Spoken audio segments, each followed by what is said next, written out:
नमस्कार साथियों, बदायूं से शिवपाल ने लिया अपना नाम वापस। आदित्य यादव लड़ेंगे लोकसभा चुनाव। जी हाँ, आज हम बात करेंगे बदायूं की लोकसभा सीट को लेकर, जो लगातार अब चर्चाओं का केंद्र बिंदु बन चुकी है। क्योंकि यहाँ पर जिस तरह से शिवपाल सिंह यादव जी को सपा मुखिया अखिलेश यादव जी ने लोकसभा चुनाव में प्रत्याशी घोषित किया था, और लगातार ये जो सीट है हॉट सीट बन चुकी है। क्योंकि यहाँ से स्वयं अखिलेश यादव जी के चाचा शिवपाल सिंह यादव जी चुनावी मैदान में उतरे हुए हैं। जहाँ पर एक तरफ अखिलेश यादव जी लगातार लोकसभा चुनाव में मजबूती के साथ और दमदारी के साथ लड़ रहे हैं, और लगातार इंडिया गठबंधन को मजबूती प्रदान कर रहे हैं, और लगातार जो भी पार्टी के नेता हैं, कार्यकर्ता हैं, सबसे मुलाकात कर रहे हैं और लगातार जनसंपर्क भी कर रहे हैं। अखिलेश यादव जी लोगों के बीच में जा रहे हैं, लोगों के सुख और दुख में भी शामिल हो रहे हैं सपा मुखिया अखिलेश यादव जी, और बहुत ही दमदारी के साथ लोकसभा चुनाव में समाजवादी पार्टी को मजबूती के साथ लोकसभा चुनाव लड़वा रहे हैं। वहीं पर जब सपा मुखिया अखिलेश यादव जी एक तरफ उत्तर प्रदेश के विभिन्न जनपदों में भ्रमण कर रहे हैं, और भ्रमण करने के साथ साथ पार्टी के नेताओं से, कार्यकर्ताओं से मुलाकात करते हुए प्रत्याशियों का ऐलान कर रहे हैं, और लगातार जिताऊ प्रत्याशियों को लोकसभा का टिकट भी दे रहे हैं। अब तक सपा मुखिया अखिलेश यादव जी के द्वारा जो 63 लोकसभा सीटें जहां पर समाजवादी पार्टी अपने प्रत्याशी घोषित करेगी, उन 63 सीटों में से 53 सीटों पर सपा मुखिया अखिलेश यादव जी लोकसभा चुनाव में प्रत्याशियों का ऐलान कर चुके हैं। वहीं पर जहाँ पर भी आवश्यकता लगी, वहाँ पर उन्होंने प्रत्याशियों का बदलाव करते हुए जिताऊ प्रत्याशियों को चुनावी मैदान में उतारा है। तो जैसा कि आप सभी लोगों को पता है, सबसे पहले सपा मुखिया अखिलेश यादव जी ने जब समाजवादी पार्टी की पहली सूची जारी की थी, तो वहाँ से बदायूं के जो पूर्व सांसद थे धर्मेंद्र यादव को लोकसभा का टिकट दिया था, और धर्मेंद्र यादव जी यहाँ पर बहुत ही दमदारी के साथ लोकसभा चुनाव के प्रचार प्रसार भी कर रहे थे। क्योंकि धर्मेंद्र यादव जी बदायूं से पूर्व में सांसद रह भी चुके हैं, और लगातार ज़मीनी नेता हैं। बदायूं के लोग धर्मेंद्र यादव जी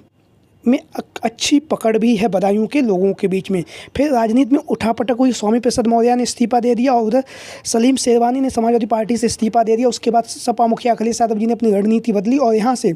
शिवपाल सिंह यादव जी को लोकसभा का प्रत्याशी घोषित किया है समाजवादी पार्टी की तीसरी सूची आते ही। तो जहाँ पर शिवपाल सिंह यादव जी को समाजवादी पार्टी का प्रत्याशी घोषित किया गया, उसके बाद शिवपाल सिंह यादव जी की तबीयत भी खराब हो गई। उसके बाद ये जो चुनाव प्रचार है, चुनाव प्रचार करने में देरी से वहाँ पहुँचे, और 14 मार्च से लगातार बदायूं की जो जनता है, बदायूं के जो लोग हैं, उनके बीच में लगातार शिवपाल सिंह यादव जी लगातार जनसंपर्क कर रहे हैं, और लगातार जनता को मजबूती के साथ आगामी लोकसभा चुनाव में समाजवादी पार्टी को मजबूती के साथ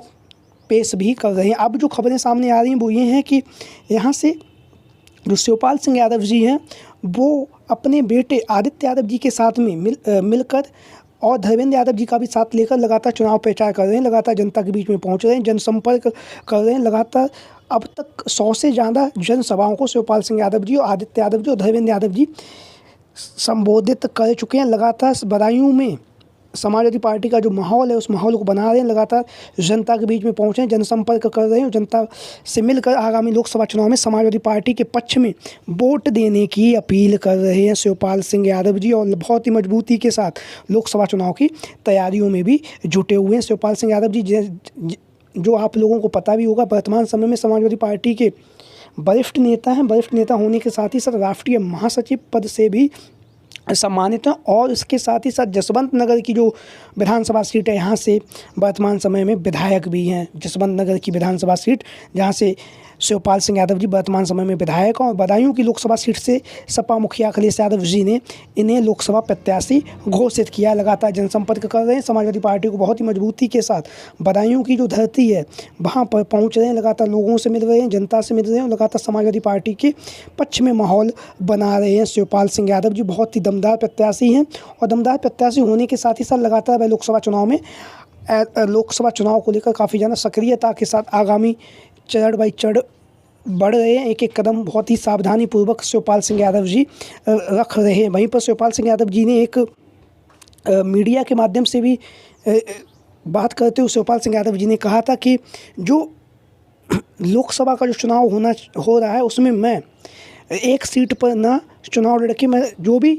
समाजवादी पार्टी के जो भी प्रत्याशी मैं सबका प्रचार करूंगा। और इसके साथ ही साथ उन्होंने ये भी कहा था कि जो बदायूं की जो लोकसभा सीट है वहाँ से जो खबरों की माने कि मैं अपना नाम वापस लेना चाहता हूँ। मैं चाहता हूँ कि यहाँ से आदित्य यादव को समाजवादी पार्टी का प्रत्याशी घोषित किया जाए, क्योंकि मैंने विभिन्न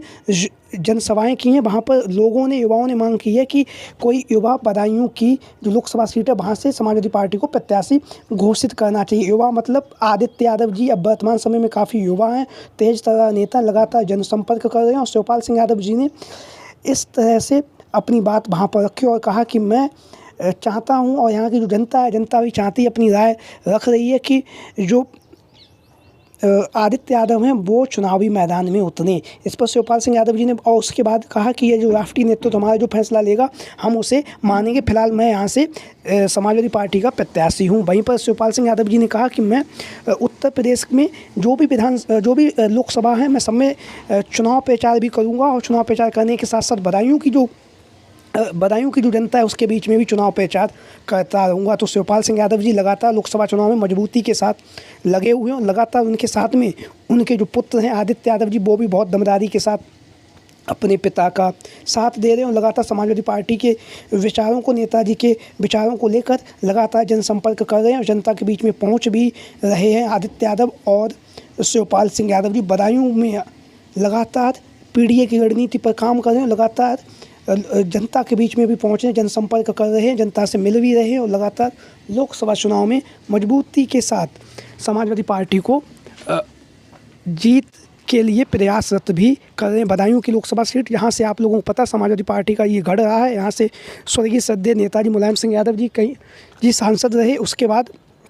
धर्मेंद्र यादव जी भी यहाँ से सांसद रह चुके हैं, और वहीं पर यहाँ पे सलीम शेरवानी भी समाजवादी पार्टी से यहाँ पर सांसद रह चुके हैं। वर्तमान समय में उन्होंने इस्तीफा दे दिया। तो अब ये देखना होगा कि जो बदायूं की लोकसभा सीट है, जिस तरह से जनता के द्वारा जो मांग की जा रही है, जो भी वहाँ पर विधानसभाएँ हैं, जहाँ पर भी जनसभाएँ की गई हैं, वहाँ पर जनता के द्वारा मांग की जा रही है कि आदित्य यादव को यहाँ से चुनावी मैदान में उतारा जाए। हालाँकि शिवपाल सिंह यादव जी ने कहा है कि किसी जनता मांग कर रही, किसी युवा को आगे आना चाहिए, और अखिलेश यादव को लेकर भी उन्होंने कहा है कि अखिलेश यादव जी जब 26 साल के थे तब उन्हें कन्नौज की लोकसभा सीट से नेताजी ने चुनावी मैदान में उतारा था। तो लगातार शिवपाल सिंह यादव जी के द्वारा लगातार समाजवादी पार्टी को मजबूती प्रदान कर रहे हैं और लगातार पीढ़ी की रणनीति पर काम कर रहे हैं। अब ये देखना होगा कि जो बदायूं की लोकसभा सीट है उसको लेकर सपा मुखिया अखिलेश यादव जी क्या कोई परिवर्तन करते हैं, क्योंकि अखिलेश यादव जी के द्वारा अब तक 6 से 7 लोकसभा प्रत्याशियों का टिकट काट कर दूसरे प्रत्याशियों का ऐलान भी कर दिया गया है। तो अब ये देखना होगा आगामी समय में क्या सपा मुखिया अखिलेश यादव जी बदायूं की जो लोकसभा सीट है वहाँ से अपने चाचा शिवपाल सिंह यादव जी की जगह पर आदित्य यादव को चुनावी मैदान में उतारते हैं, या फिर अपने चाचा शिवपाल सिंह यादव जी पर भरोसा जताते हुए अखिलेश यादव जी शिवपाल सिंह को ही लोकसभा का प्रत्याशी घोषित करते हैं। आप लोगों की क्या राय है बदायूं की लोकसभा सीट को लेकर, कौन प्रत्याशी होना चाहिए, उसको लेकर आप लोग अपनी राय कमेंट बॉक्स में दे सकते हैं। और जो भी साथी चैनल पर नए आए हैं चैनल को सब्सक्राइब करें, वीडियो को लाइक करें। जय हिंद, जय भारत।